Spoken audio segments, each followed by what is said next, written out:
हाँ जी सर, यहाँ पर आपके पास दे रखा है कि एक हॉरिजॉन्टल प्लेन है, राइट, और एक हॉरिजॉन्टल प्लेन पर आपके पास बेसिकली एक रखा हुआ है, स्टिक रखा हुआ है, यूनिफॉर्म स्टिक है of mass m and length l, right. और स्टिक से d डिस्टेंस पर एक आपके पास पार्टिकल है ऑफ मास स्मॉल m, वो आ रहा है v स्पीड से और ये स्टिक से आपका बेसिकली कोलाइड कर रहा है, राइट। और प्लेन कैसा है, हॉरिजॉन्टल प्लेन है। और स्टिक के सेंटर से d डिस्टेंस पर एक पार्टिकल है ऑफ मास m है, वो आ रहा है और v स्पीड से बेसिकली वो स्टिक से कोलाइड कर रहा है। और वो कोलाइड करने के बाद स्टॉप आफ्टर द कोलिजन, ठीक है। वो कोलाइड करने के बाद ये जो पार्टिकल है वो बेसिकली स्टॉप कर रहा था। और ये कोलिजन भी दे रखा है आपके पास दे रखा है कि कैसा कोलिजन है, इलास्टिक कोलिजन है, राइट। ये कोलिजन भी आपके पास दे रखा है कि इलास्टिक कोलिजन है, E बराबर 1 वाला कोलिजन है, राइट।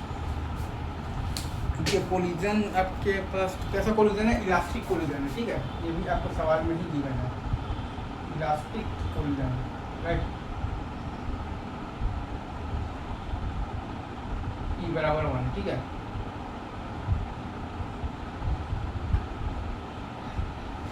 तो और ये पार्टिकल बेसिकली एक मिनट में फिर से सवाल बता रहा हूँ। एक आपके पास हॉरिजॉन्टल तो प्लेन है, उस पर आपके पास बेसिकली एक स्टिक रखा हुआ है of mass m and length l। Stick कैसा है, यूनिफॉर्म स्टिक है।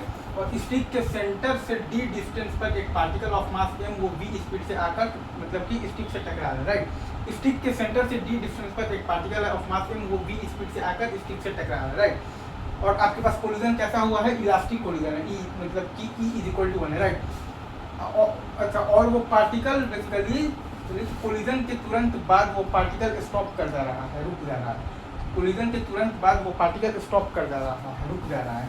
तो हमें बताना है बेसिकली m का वैल्यू बताना है, ठीक है। तो पहला इक्वेशन है कि अगर आप बेसिकली तो पार्टिकल ऑफ मास m और ये रॉड m को अगर आप एक सिस्टम मानिएगा तो आपके पास बेसिकली x डायरेक्शन में कोई भी आपके पास बेसिकली एक्सटर्नल फोर्स नहीं है, कि पार्टिकल ऑफ मास m और ये बेसिकली आपके पास जो स्टिक है ऑफ मास m, इन दोनों को अगर आप एक सिस्टम मानिएगा तो हॉरिजॉन्टल डायरेक्शन में कोई भी एक्सटर्नल फोर्स नहीं है। तो हॉरिजॉन्टल डायरेक्शन में मोमेंटम कंजर्वेशन लगा दिए हैं, तो हमारे पास आ गया है m × v बराबर m × v डैश, ठीक है।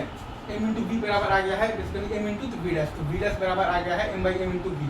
अगेन मैं फिर से बोल रहा हूँ, तो ये पार्टिकल ऑफ मास m और ये रॉड है जो आपके पास बेसिकली है ना, स्टिक ऑफ मास m, इनके सिस्टम पर आप देखिएगा तो हॉरिजॉन्टल डायरेक्शन में कोई भी आपके पास एक्सटर्नल फोर्स नहीं है, तो आप बेसिकली लीनियर मोमेंटम कंजर्वेशन लगा सकते हैं। तो m × v बराबर m मतलब कि × v डैश, तो v डैश बराबर आ गया है आपके पास m/m × v, ठीक है। अब ये कोलिजन के बाद होगा क्या ना, ये v डैश क्या है आपका बेसिकली तो रॉड के सेंटर ऑफ मास का स्पीड है।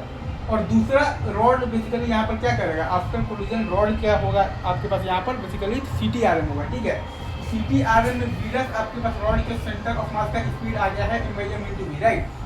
अब आपको बेसिकली रॉड के पास एक अपने पास बेसिकली सेंटर ऑफ मास के रेस्पेक्ट में एक ओमेगा से रॉड बेसिकली एंगुलर मोशन भी कर रहा हो, राइट। तो वो ओमेगा निकालने के लिए हम लोगों ने यहाँ पर बेसिकली अगर चूंकि ये पार्टिकल तो रुक जा रहा है, तो रॉड के सेंटर के अबाउट एंगुलर इम्पल्स क्या है, mvd। तो रॉड के सेंटर ऑफ मास के अबाउट एंगुलर इम्पल्स क्या है, mvd। रॉड के सेंटर ऑफ मास के अबाउट एंगुलर इम्पल्स mvd बराबर तो change in the angular momentum of the rod about the centre of mass, तो mn² / ओमेगा। रॉड के centre के अबाउट एंगुलर इम्पल्स है आपके पास mvd बराबर change in the angular impulse of the rod about the centre of mass, तो वो है आपके पास mn² / ओमेगा, ठीक है। और चूंकि कोलिजन आपके पास दे रखा है बेसिकली इलास्टिक है, E बराबर 1 है, ठीक है।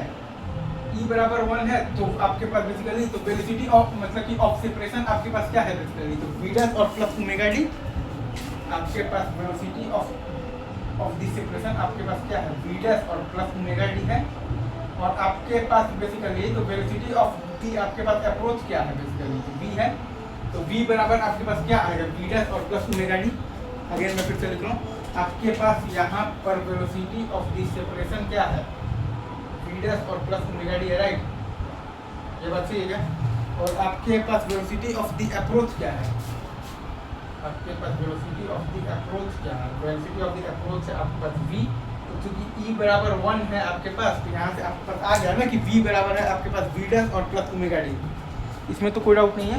तो v बराबर आपके पास आ गया है v डैश और आ गया है प्लस ओमेगा d, राइट। तो ये 3 इक्वेशन मैंने आपको समझा दी है, एक ये लीनियर मोमेंटम कंजर्वेशन, एक ये एंगुलर रिपल्स और एक ये तीनों को जब आप बेसिकली सॉल्व करेंगे तो m का वैल्यू आपके पास आ जाएगा ml square by 12d square plus l square. ये तीनों इक्वेशन को सॉल्व करने से आपके पास आ जाएगा m ml square by 12d square और प्लस l स्क्वायर। क्या आएगा final result? m ml square by 12d square plus l square. ठीक है, इजी।